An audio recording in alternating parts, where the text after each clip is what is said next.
My wife of 27 years inherited $2 million from her dead first husband. Then he showed up at our door very much alive, demanding his money back. The life insurance fraud investigation revealed she'd been playing a 30-year-long game that nobody saw coming. Original post. I, 52 male, thought I knew my wife Diane, 51, 27 years of marriage, 3 kids, built a whole life together. Turns out I didn't know jack. Last month, we get this massive windfall. Diane's crying, tells me her first husband Victor died in a boating accident overseas. Life insurance payout, $2 million. I'd barely known about Victor. They were married like 2 years, in their early 20s. He supposedly died in some accident abroad. End of story. She never talked about him. The money hits our account. Diane's already planning. New house, college funds topped off, maybe early retirement. I'm cautiously optimistic, but something feels off. She's nervous in a way that doesn't match grief. Then 3 weeks ago, Sunday afternoon, doorbell rings. I open it. There's this guy, maybe mid-50s, weathered face, looking pissed as hell. I need to speak to Diane. Now. And you are? Victor Castellano, her dead husband. My brain just stopped. This supposedly dead man is standing on my porch, very much alive, demanding to see my wife. Diane comes to the door. The color drains from her face. Not shock like, oh my God, you're alive. More like, oh shit, you found me. Vic, $2 million, Diane. That's what you collected saying I was dead. I don't know what you're talking about. Cut the crap. I know about the insurance claim. I want my money. Someone want to explain what the hell is going on? Victor turns to me. Your wife faked my death 30 years ago for insurance money. We split it back then. Now she's doing it again with a new policy she took out using forged documents. You're insane. Get off our property. I have proof. Every document. Every transaction. You really thought I wouldn't find out when you filed another claim? He pulls out his phone, shows me an email notification from some insurance monitoring service about a death claim filed in his name. Recent, with our address listed. Diane, what is this? He's lying. This man isn't even Victor. Victor laughs, bitter sound. DNA test then? Police, FBI, insurance fraud investigators? Your choice. That's when Diane breaks. Not crying, just this cold, calculated shift. Diane, fine, come in. We'll discuss this. We sit in my living room, my house, with my wife and her not dead first husband discussing insurance fraud like it's a business meeting. Update 1. The full story came out over the next hour. Buckle up because this is insane. Diane and Victor weren't some young couple in love. They were con artists. Met in their early 20s, realized they both had flexible morals. Their marriage? A business arrangement. The scam was simple but required patience. They'd get married, establish a paper trail, take out life insurance policies. Then Victor would die overseas, always somewhere with sketchy death certificate processes. Diane would collect, they'd split the money, Victor would assume a new identity. They did this 3 times in different states before meeting me. But here's where it gets worse. Diane didn't retire from the game when she married me. She just went solo. She kept renewing a policy on Victor without his knowledge, using forged signatures. Waited decades for heat to die down, for systems to get computerized, but records to be forgotten. Then last year, she decided to cash in one more time. Except Victor had gotten paranoid over the years. Set up alerts, monitoring services, anything with his various identities. The moment Diane filed that claim, he knew. Victor, I want my cut. 50%. Or I go to the authorities. You can't. You're implicated too. I've got immunity deals you can't imagine, sweetheart. Testified in 2 federal cases about other things. They'd love to hear about you. Wait, hold up. Our entire marriage, was this the plan? Was I just another mark? Diane looks at me. No warmth, no apologetic expression, just calculation. Diane, no, Robert. I actually tried to go straight, but do you have any idea how expensive life is? 3 kids, college, your salary barely covers the basics. My salary, I'm an accounts manager. Make decent money, not millions, but apparently not enough for her tastes. So you committed fraud, again. I did what I had to do for our family. Victor snorts. She did it for herself, always has. The negotiation continued. They haggled like this was normal. My wife of 27 years and her criminal partner discussing their illegal money split in my living room while I sat there like an idiot trying to process that my entire life was built on lies. Finally, Victor leaves with a promise. 48 hours, Diane. Half the money or I make calls. Diane turns to me. You can't tell anyone about this. The entitlement. The absolute balls. Me, are you seriously telling me what I can and can't do right now? If this comes out, we lose everything. The kids' college funds, the house, our retirement. You'll be implicated too. Spouse privilege only goes so far when you're living off fraud proceeds. I didn't know. Prove it. You've been living comfortably. New cars, vacations, private schools for the kids. You think investigators will believe you had no idea? I walked out, went to a hotel, needed to think. Update 2. Spent the night at a Holiday Inn Googling lawyers and trying not to panic. By morning, I had a plan. First, I hired 2 lawyers. Criminal defense for me, divorce attorney for what was coming. Expensive? Yeah, but cheaper than federal prison. Criminal lawyer Jenkins was blunt. Your wife's right about one thing. You've benefited from the fraud financially. We need to establish you as a victim, not an accomplice.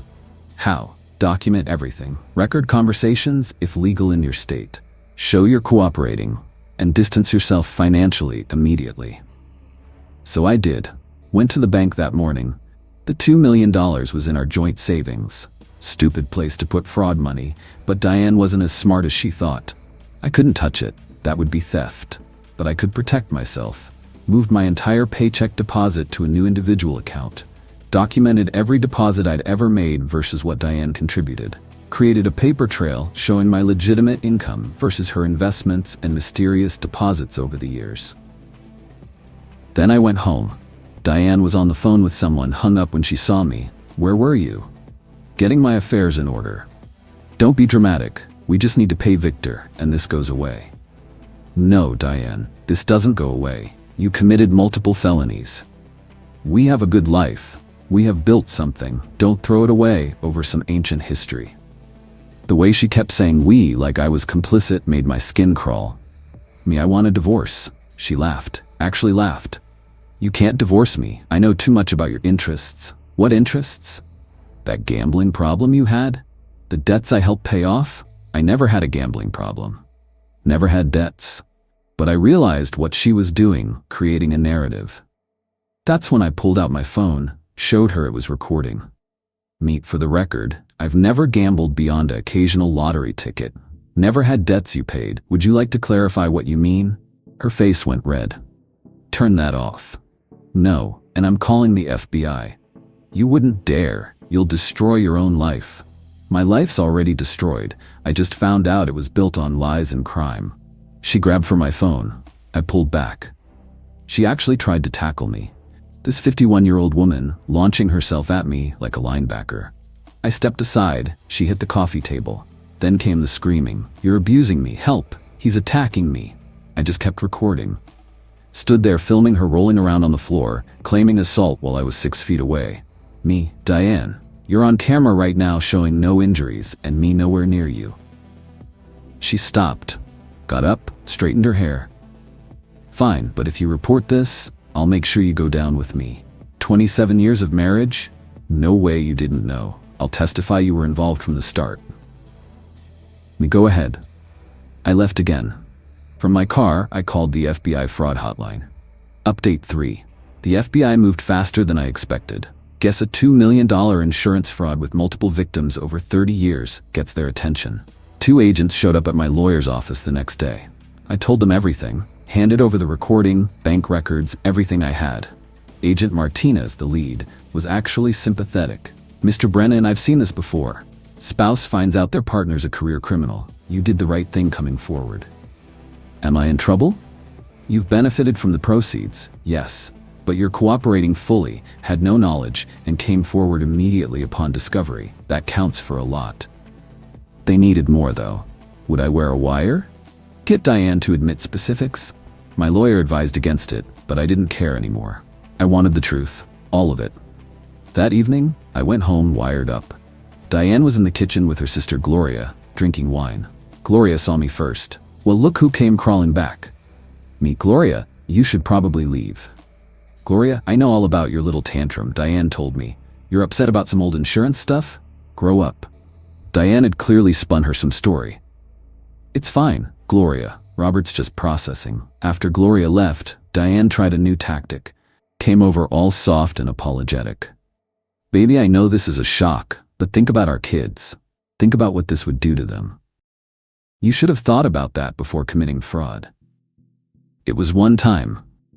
Victor says it was at least 3 times before me. Victor's lying. He's trying to extort us. So you didn't fake his death multiple times for insurance money? She was quiet for a moment, calculating. Look, yes, okay? When I was young and stupid, we did some things, but that was 30 years ago. I changed when I met you. Except you filed another claim last month. For our future, for our retirement. You think your pension's enough? You think Social Security will cover us? So you committed fraud. I took an opportunity. One that literally hurts nobody. Victor's not dead. The insurance company is worth billions. It's still fraud, Diane. That's when she dropped the mask completely. God, you're pathetic. You know what your problem is? No vision, no ambition, content to be a middle manager forever. At least I'm not a criminal. No, you're just a boring, predictable man who needed me to make his life interesting. Without me, you'd be in some sad apartment, eating microwave dinners, watching sports alone. Me? Maybe, but at least I'd be honest. She threw her wine glass at me. Mist shattered against the wall. Get out, get the hell out of my house. Me, actually it's half mine, and I'm staying. The next morning, Victor showed up again. This time the FBI was watching. Update 4, Victor's arrival was like watching a predator circle prey. He knew something was up. Victor, where's my money, Diane? I need more time. The bank has holds. Bullshit, you've got 24 hours, or I start making calls. He looked at me. Your husband know the full story yet? About the Chicago job? The one where that old lady had a heart attack when she found out her son wasn't actually dead? Diane went pale. That wasn't supposed to happen. Victor, a lot of things weren't supposed to happen, like you cutting me out and going solo. The FBI had enough. They moved in right after Victor left. The arrest was almost anticlimactic. Diane answered the door thinking it was a delivery. They had her in cuffs before she could say anything beyond what's happening. She looked at me as they led her out. You did this. You destroyed our family. Even then, even caught red-handed, she was the victim in her mind. The kids. God, telling the kids was the worst part. Our oldest, Megan, 24, was in grad school. The twins, Josh and Hannah, 19, were sophomores in college. I did it over video call. No easy way to say, your mom's been arrested for insurance fraud spanning 3 decades. Megan cried. Josh went silent. Hannah asked the question I dreaded. Did you know? No. I found out 3 days ago. How could you not know for 27 years? Hannah demanded. How do you answer that? How do you explain you trusted someone so completely that you never questioned mysterious deposits or her reluctance to talk about her past? The investigation exploded from there. Turns out Diane and Victor's scheme went deeper. Shell companies, fake identities, tax evasion. The $2 million recent claim? Tip of the iceberg. Over 30 years, they'd stolen close to $8 million. My divorce lawyer, Paulson, was having a field day. She can't claim marital assets when those assets are proceeds of crime. The house, the investments, anything bought with fraud money could be seized. Great, so I might lose everything anyway. But here's where Diane's entitlement reached new peaks. From jail through her lawyer, she sent a proposal. She'd claim I was uninvolved if I agreed to. Pay for her defense, not divorce her, put money in her commissary account, keep her on my health insurance, maintain her car payments. The absolute delusion. I sent back a one-word response. No. Her family started their campaign immediately. Gloria called me screaming, "She's your wife, for better or worse. You're abandoning her when she needs you most." Her mother, Ellen, was worse. "Robert, please. She only did this for your family. Don't let my baby rot in prison. You have money hidden away. I know you do. Use it for her bail at least." "Ellen, I don't have hidden money. Everything's frozen or being investigated." "Then mortgage the house, sell your car, do something." "She committed fraud for 30 years. She's going to prison." "You heartless bastard. After everything she gave you." "She gave me a life built on lies. But sure." Update 5. The trial was set for 6 months out. Diane's bail was set at $500,000. Nobody could pay it. Her family harassed me daily, but I'd changed my number, stayed in a rental apartment. Then Diane played her last card. Her lawyer contacted mine. Diane would testify that I was fully aware and complicit unless I paid for her defense and supported her publicly. My lawyer laughed. She's on tape admitting you didn't know. The FBI has you on surveillance being shocked by the revelation. She's got nothing. But Diane didn't care about winning. She wanted to inflict maximum damage. She started writing letters to my employer, claiming I'd been embezzling to support our lifestyle. Pure fiction, but an investigation started anyway. I was put on administrative leave. She contacted the kids, telling them I'd abandoned the family, that I'd known about everything but was throwing her under the bus to save myself. Josh believed her initially, stopped talking to me for a month until Megan talked sense into him. She even reached out to my elderly parents, spinning tales about my gambling addiction and violent temper. My mom called me crying, confused, not knowing what to believe. The investigators found nothing at my job because there was nothing to find. But the damage was done. Trust issues, they said. Reputation concerns. I was let go with a small severance. At 52, unemployed, going through a divorce with a criminal wife trying to destroy me out of spite. Then Victor flipped. The FBI offered him a deal. Full cooperation for immunity on the old crimes, only serving time for recent activities. He took it. His testimony was devastating. Detailed records, recordings he'd made of Diane planning schemes, evidence of crimes I hadn't even known about. Turns out she'd been running small cons our entire marriage. The investment returns she'd brag about, elderly people scammed out of retirement savings. That consulting work she did, fake invoicing schemes. Our life was funded by crime. Every family vacation, every birthday gift, every Christmas morning paid for with stolen money. The trial was brutal. Diane took the stand, tried to play the controlled by abusive men card. Said Victor forced her into the early schemes, that I pressured her to maintain a lifestyle she couldn't afford legally. The prosecutor destroyed her with her own words. Recording after recording of her bragging about cons, planning new schemes, showing zero remorse. When they played my wire recording, where she called me pathetic and admitted to the fraud, she actually tried to claim I'd edited it. The FBI's tech expert shut that down in minutes. Verdict? Guilty on all counts. 37 counts of fraud, identity theft, tax evasion, conspiracy. Sentence, 15 years federal prison, no parole. The look she gave me when they read it, pure hatred. Like I was the criminal for not letting her get away with it. Final update. It's been a year now since that Sunday when Victor knocked on our door. Lost the house, seized as purchased with fraud proceeds. Lost most of our savings, same reason. Kids' college funds were partially salvaged since I could prove my legitimate contributions, but they still had to take out loans. Diane from prison still maintains she's the victim. Sends letters to anyone who'll listen about how her vindictive ex-husband destroyed her life over one mistake. Gloria still believes her, posts about it on Facebook. I don't care anymore. The kids, it's complicated. Megan gets it, stays in touch, understands I was a victim too. Josh came around, even apologized for initially believing Diane. Hannah still struggles. Says she understands intellectually but emotionally can't process that her entire childhood was funded by crime. I found work eventually. Smaller company, less pay, but they know my history and hired me anyway. Everyone deserves a second chance, my new boss said, even when the first chance wasn't your fault. Dating? Hell no. Trust issues doesn't begin to cover it.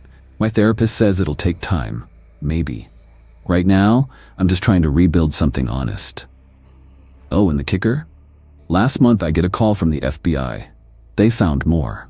Diane had another identity, another dead husband, another insurance policy in the works. She was planning to run the same con again while married to me, just waiting for the right moment to disappear and collect. I wasn't a husband. I was cover. A respectable life she could point to while running her schemes. The prosecutor added another 5 years to her sentence. Victor died for real 3 months ago. Heart attack. The irony isn't lost on me. The man who died multiple times for money finally died for real, and nobody could collect a cent. Sometimes I wonder if there were signs I missed. How do you not know your wife's a career criminal for 27 years? But the investigators told me she was good, really good, compartmentalized her life completely. The Diane I knew was a character she played. The real Diane? I never met her until that day Victor showed up. People ask if I regret turning her in, especially since it cost me everything. No, living a lie, even unknowingly, was already costing me everything. At least now I'm broke with the truth, instead of comfortable with deception. Diane wrote me one last letter from prison. Said when she gets out, she's gonna make sure I pay for ruining her life. That she knows where I work, where the kids live, that she has friends who owe her favors. I sent it to the FBI. They're adding witness intimidation to her charges. She never learns. The entitlement, the belief that everyone else exists to serve her needs, that consequences don't apply to her. It's bone deep. Guess that's what happens when you get away with it for 30 years. You forget that eventually, everyone pays the bill. Even if it takes a dead man coming back to life to deliver it.